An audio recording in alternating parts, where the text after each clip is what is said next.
E aí galera, tudo jóia? Eu sou o Gabriel Mello, sou aluno de Ciência da Computação pela Universidade Federal de Lavras. Estou gravando esse vídeo para a disciplina de Paradigmas de Linguagem de Programação. Vou estar falando um pouquinho sobre o VHDL, que é uma linguagem de hardware bastante usada. Bom, o conteúdo programático da nossa pequena aula, nosso mini curso de VHDL é esse. Uma breve introdução explicando o que é VHDL, seu contexto histórico, é uma discussão que bem difundida no meio, que é se o VHDL seria uma linguagem de programação ou não, vamos ver isso. A estrutura do VHDL em si, os tipos básicos, operadores, variáveis e tudo mais. Alguns exemplos, vamos estar analisando alguns exemplos já prontos, e um que eu fiz, na verdade, e uma conclusão final para a gente poder apresentar essa linguagem. O que é VHDL? VHDL é uma sigla. O V significa Very High Speed Integrated Circuits, que é, na verdade, circuitos integrados de alta velocidade. Hardware, o H seria o hardware, o D seria o description e L de linguagem. Traduzindo isso tudo, seria uma linguagem de descrição de hardware. Bom, qual é a função dessa linguagem? Para que serve essa linguagem? Bom, atualmente ela é usada para estudo, para análise de circuitos lógicos, circuitos eletrônicos, álgebra booleana. É usada também no mercado, na indústria, para prototipagem de novos produtos e desenvolvimento e síntese de novos hardwares também. Bom, não existe compilador para VHDL. O VHDL é executado em simuladores. Ele não gera nenhum arquivo executável e não é gerado nenhum programa. No lugar disso, são gerados circuitos lógicos. Bom, esses circuitos lógicos, essa programação que a gente vai fazer no VHDL, a gente vai programar dispositivos programáveis, hardwares programáveis. São chips como o FPGA, CPLD e ASIC, que a gente consegue programar utilizando essa linguagem de descrição de hardware. Ou seja, a gente faz todo o circuito lógico interno do chip através dessa linguagem de descrição.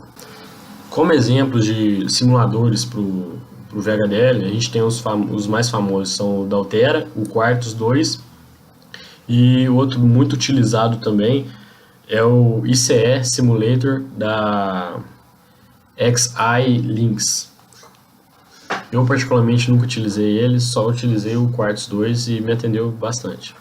O desenvolvimento de projetos usando o VHDL, ele é baseado na teoria do top-down, que é você botar no mais alto nível possível a funcionalidade do seu projeto e aos poucos você vai progredindo e detalhando cada parte. Ou seja, você começa do mais alto possível, do mais simples possível, do mais intuitivo possível e vai detalhando cada parte, como se fosse uma pirâmide mesmo.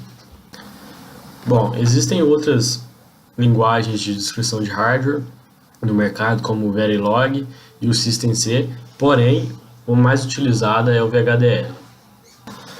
O VHDL teve sua origem nos Estados Unidos, na Agência de Projetos de Pesquisa Avançada, com o intuito inicial de documentar os projetos terceiros que eram fornecidos às Forças Armadas estadunidenses.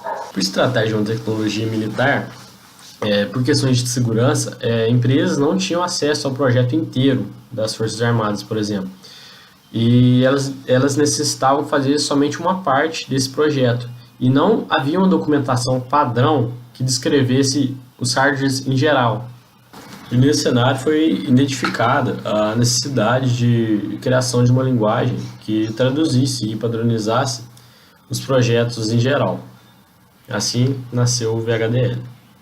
Uma das maiores discussões envolvendo o VHDL na internet é de que o VHDL não seria uma linguagem de programação, e somente uma linguagem de descrição. Aos dois lados, há quem defende que não é uma linguagem de programação e argumenta dizendo que linguagens de programações são as que geram, no final, um programa, e como o VHDL não gera um programa, ele gera um circuito, um esquemático, pode assim dizer, ele não seria uma linguagem de programação. Do outro lado, tem os que defendem que é uma linguagem de programação, usando o argumento de que, para ser uma linguagem de programação, basta a linguagem conseguir implementar nessa linguagem uma máquina de Turing completa, que é o que acontece no VHDL, é possível realizar isso. Independentemente da definição se é uma linguagem de programação ou não, o VHDL tem suas particularidades, tem o lado que se assemelha muito a outras linguagens de programações populares, estruturas semelhantes, porém ele é uma linguagem única. Como a maioria das linguagens de programação, o VHDL possui operadores e níveis de prioridade entre eles, sendo que a menor prioridade ficaria com as operações lógicas, com todas as operações básicas lógicas, que é o AND, OR, NAND, NOR, SHOR, NOT. As operações relacionais, que a igualdade seria igualdade, a desigualdade, maior que, maior igual a que, menor igual a que. As operações aritméticas nesta ordem, o menos unário, o ABS, que é o valor absoluto de um número, a adição, a subtração, a multiplicação, a divisão, o mod, que é de módulo, o rem, que é de remainder, que seria o resto, os dois asteriscos, que é a exponenciação, e a operação de concatenação, que é representado pelo símbolo E, comercial. O VHDL possui 3 tipos de armazenamento de informação nativos, que são as variáveis, os sinais e as constantes. As constantes, como o próprio nome diz, é intuitivo, ela armazena um valor que não será alternado durante a execução do seu dispositivo. E no caso de VHDL, tratando de hardware, poderia se tratar de uma constante matemática, de uma constante física. A sintaxe é dada pela constante, que é uma palavra reservada. O nome, que não tem restrições em relação ao maiúsculo e minúsculo, porque um string não possui case sensitive em VHDL. Os 2 pontos para separar a tipagem, que é o tipo, que se tem que usar algum dos tipos que a gente viu anterior, e necessariamente precisa de um valor. A atribuição em constante é feita pelos 2 pontos igual. Temos também os sinais, que se assemelham ao comportamento do hardware. Eles, no caso do VHDL, eles simulam as entradas e saídas de cada porta lógica do seu código, do seu circuito, e pode ter seu valor alterado. E a sintaxe é dada da seguinte forma: sinal é uma palavra reservada, o nome do sinal que você quer, os 2 pontos, mais o tipo do sinal que você quer, usando algum dos tipos básicos do VHDL. Veremos também, mais para frente, que podemos incluir novos tipos, incluindo outras bibliotecas, tipos que não são nativos, mas que são muito utilizados. Ainda no sinal, ele não precisa necessariamente ser instanciado com um valor previamente. Você pode declarar só o seu sinal, sem nenhum valor atribuído a ele a princípio. A atribuição é dada por pelo menos igual em sinais. Temos também as variáveis. As variáveis se assemelham ao comportamento do software, elas podem ser alteradas, assim como se assemelham muito a variáveis de outras linguagens de programação. A sintaxe é praticamente a mesma da constante, a gente tem o nome da variável, os dois pontos, mais o tipo, só que ela não necessariamente precisa receber um valor quando é declarada, a gente pode atribuir mais tarde a ela. E a atribuição é feita com 2 pontos igual, assim como na constante. Estrutura básica de um código em VHDL. Um código em VHDL é também tratado como um módulo. A gente designa módulo como sendo um código de VHDL. O VHDL possui 2 estruturas básicas essenciais para o funcionamento. Uma delas é a entity, que é a entidade. Essa entidade faz a conexão entre o software e o hardware. É nela que a gente seta as pinagens e as entradas e saídas do nosso circuito. Temos também a arquitetura. A arquitetura, a gente realiza o comportamento da entidade de acordo com uma programação nossa, uma lógica nossa, utilizando as entradas e saídas da entidade. A sintaxe é essa. Entidade, no nome da nossa entidade, o is, que seria observando estruturas como linguagem de programações imperativas, por exemplo, seria a abertura de uma chave do bloco entidade, que é finalizado no end. Port é a parte do bloco que a gente inicializa os sinais que a gente vai ter, as portas, e as entradas e as saídas do nosso circuito. Na arquitetura, a gente tem um nome da nossa arquitetura. Cada arquitetura tem que ser designada a uma entidade, e uma entidade pode ter várias arquiteturas, por exemplo, mas uma arquitetura tem só uma entidade.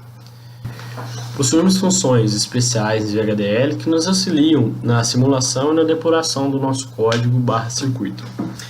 Entre elas, a gente pode citar o report.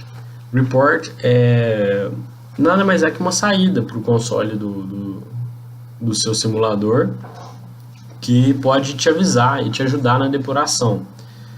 A sintaxe é a seguinte: report mais a string, uma severidade, no nível de severidade da sua mensagem, que ela pode ser failure, que breca o código, que termina a execução dele, interrompe sua execução. A gente pode ser warning, que só dá um aviso ao final da execução. Pode ser um error, que ao final da execução ele vai te dar um aviso mais importante para você revisar, porque não deu certo o seu código, não funcionou do jeito que deveria, como esperado. E por default é error. Se você omitir essa parte do código severity, o report vai ter o nível de severidade do erro. Temos também a função assert, que é muito utilizada junto com o report para fazer uma checagem de algum nível, de alguma condição, e caso essa condição não for atendida, caso isso não seja verdade, você realiza o report.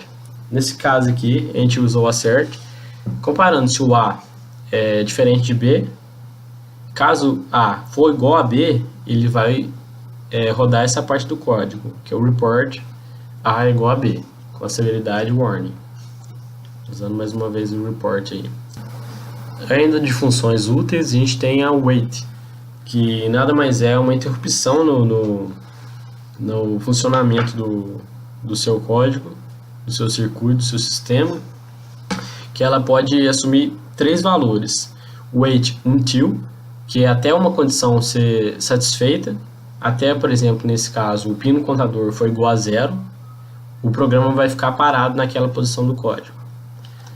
Temos também o wait for, que seria uma brecagem do sistema, uma interrupção do sistema, do funcionamento do sistema, da execução do sistema, por um tempo determinado. Nesse caso, o NS é uma grandeza física, que é um nanosegundos, e deve ser incluída na biblioteca. A principal biblioteca deve ser incluída para que grandezas físicas consigam ser utilizadas dessa forma. Mais para frente eu vou mostrar qual biblioteca. E simplesmente wait, que espera por tempo indeterminado e trava por tempo indeterminado a execução do código. Nada melhor do que um exemplo para a gente poder clarear, dar uma esclarecida de como a gente pode utilizar o VHDL, qual que é o poder do VHDL. Eu trouxe um exemplo simples, que é uma porta-note. Temos o seguinte: é uma entidade, que seria a nossa porta-note, vai possuir como porta dois pinos. Quando a gente omite o tipo de um pino, é porque ele é um sinal. Poderia ser uma variável, uma constante, mas quando a gente omite é um sinal. Temos o sinal A, que vai ser uma entrada do tipo bit, ou seja, é um tipo básico do VHDL que assume 0 ou 1. E temos também o pino B, que é um sinal do tipo de saída e do tipo bit, que vai ser 0 ou 1 também. Finalizamos nossa entidade e temos uma arquitetura. Nossa arquitetura, que nomeei como lógica, a gente tem que associar ela a uma entidade. Nesse caso está errado aqui, eu tenho que arrumar isso daqui, porque aqui seria porta-note, não nome. Eu errei na hora de escrever. E qual que é a lógica dessa arquitetura lógica? É o seguinte, o B vai receber o contrário de A, o NOT de A. Ou seja, essa é a ideia da porta-note. Uma porta que recebe o contrário, que na saída a gente vai ter o contrário da entrada. Outro exemplo que a gente tem é um MUX, um multiplexador de 2 para 1, que nesse caso a gente está usando a biblioteca Library para chamar a biblioteca IAA, que é a biblioteca padrão do VHDL, e usando um pacote dela, que é especificamente esse pacote de Standard Logic, que é o mais utilizado, praticamente todos os códigos utilizam ele, por causa desse rapaz aqui, desse std logic, que é um tipo que assume alguns valores específicos, que são mais específicos do que o bit, por exemplo. Ele pode assumir 8 valores, na verdade. Ele pode ser U, sendo considerando que é não inicializado o estado lógico dele, ele não foi setado ainda. Pode ser um X, que não é possível determinar o valor ou o resultado desse pino. Pode ser 0, que é o nível lógico baixo. Pode ser 1, que seria o nível lógico alto. Pode ser o Z, que vai causar uma alta impedância nesse pino, na entrada desse pino. Pode ser o W, que é incerto dizer que se é 0 ou 1, que seria uma entrada flutuante no caso, que a gente não sabe se é 0 ou 1. E pode ser um L, que a probabilidade é maior de ser 0 do que de ser 1. Ou pode ser um H, que seria a probabilidade alta de ser 1 e não ser 0. E pode ser também um if, que representa o don't care. Ou seja, esse nível lógico não faz diferença para o circuito, independe. O último exemplo aqui, mais complexo, não vou entrar muito em detalhes, mas só queria mostrar o que a gente pode fazer, qual que é o poder do VHDL. É relativamente simples a lógica dele, porém é mais complexo que os outros exemplos. A gente tem uma calculadora de raiz quadrada, que a gente entra com tem um valor de entrada e a gente sai dizendo se a raiz quadrada desse número. A gente utiliza a mesma biblioteca, como eu tinha dito, que é uma biblioteca padrão, um pacote padrão, e utilizamos nesse caso um outro pacote da mesma biblioteca IAA para usar não sinais, a gente limitar o sinal do nosso valor para a gente poder fazer essa conta. Podemos ver também estruturas, laços e apredições usando o VHDL, que é simples também. A sintaxe, por exemplo, do for seria o for, o contador tendo os limites do contador e instanciando um loop, que a gente pode finalizar ele no decorrer do código. Um if também, que confere uma condição. Se for satisfeito, a gente realiza uma operação, se não, outra operação. Assim como em outras linguagens de programação aí. Como toda linguagem, o VHDL possui seus lados bons e seus lados ruins. Dentro dos seus benefícios causados por ele, a gente pode citar que, em relação ao hardware, que o tempo do projeto ele é diminuído, porque a gente consegue fazer simulação e prototipagem de uma forma muito mais segura e barata do seu projeto. Em relação ao sistema digital, ao circuito em si, a gente consegue desenvolver o circuito sem o hardware, sem a parte física, o que adianta muito o processo, que a gente pode postergar a realização do sistema físico mais tarde, após a consagração do sistema digital em si, após testes e simulações. A compatibilidade entre softwares de CAD é muito grande, porque praticamente todos que envolvem análise e desenvolvimento de circuitos utilizam o VHDL também como linguagem padrão. Temos também a reutilização do código, a manutenção do código, do circuito, na verdade, é muito mais fácil usando o VHDL, usando o software. E em contrapartida, nós temos também, como toda LP, a gente tem os pontos fracos do VHDL, que no caso seria o controle que você tem do projeto, ele é diminuído, uma vez que os circuitos que são resultantes do VHDL, eles não são circuitos minimizados. São circuitos que funcionam na sua lógica, porém não são minimizados. Como conclusão, a gente pode definir que o VHDL é uma linguagem muito forte, muito ampla. É possível descrever qualquer hardware usando o VHDL, independente da complexidade. A gente pode usar o VHDL como descrição. E o VHDL é uma linguagem que, apesar de ser muito usada, é escassa de mão de obra profissional. Está em falta no mercado há alguns anos, principalmente no Brasil, não se tem muito desenvolvedor em VHDL. É uma linguagem muito usada em universidades e escolas para ensino de circuitos lógicos e álgebras booleanas, que tem o potencial de expandir, de ser mais conhecida por ser a principal linguagem de descrição de hardware.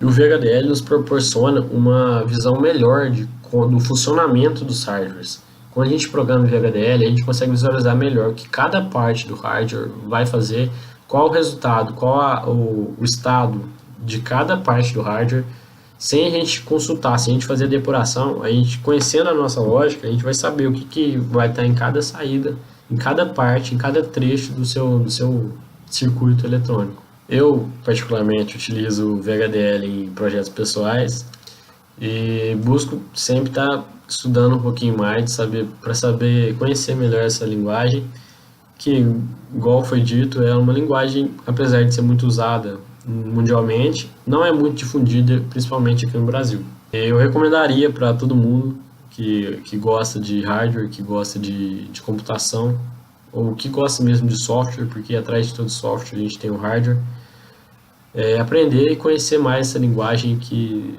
é muito poderosa e pode mudar muita coisa, tem muito a crescer, assim como o hardware em si tem muito a crescer. Por trás do hardware vem o VHDL, todo o projeto antes, toda a simulação e a síntese de um novo projeto, de um novo hardware é feito no VHDL. Muito obrigado, valeu galera.